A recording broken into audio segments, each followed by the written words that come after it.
মুশফিকুর রহিমের এবার থামা উচিত কিনা এমন প্রশ্ন উঠেছে ভক্ত সমর্থকদের মনে।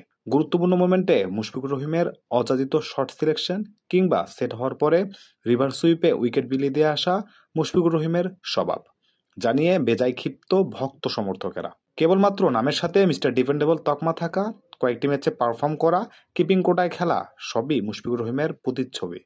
আসলে কি মডার্ন ক্রিকেট এভাবে চলে, নাকি অন্য কোনো ক্রিকেটীয় সংস্করণে কিংবা অন্য কোনো ক্রিকেটীয় ক্যাটাগরিতে তাকে খেলানো যায়? হয়তো আপনাদের তা জানা নেই। টেস্ট ক্রিকেট ছাড়া ওয়ানডে কিংবা টি-20 কোনো ফরম্যাটে কি আছে ম্যাচ জেতানোর মতো কোনো ইনিংস, কিংবা হারা কোনো ম্যাচ জিতিয়েছেন একাই লড়াই করে?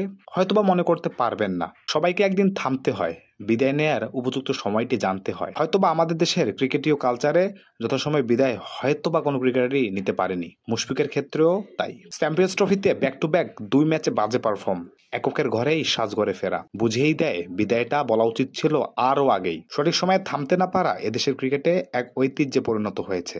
রিয়াদ কিংবা মুশিকে এসব কে বোঝায়, কিংবা বুঝিয়ে দিলেও কি তারা আদতে বুঝবেন যে আমাকে দিয়ে আর হচ্ছে না, এবার থামবার পালা?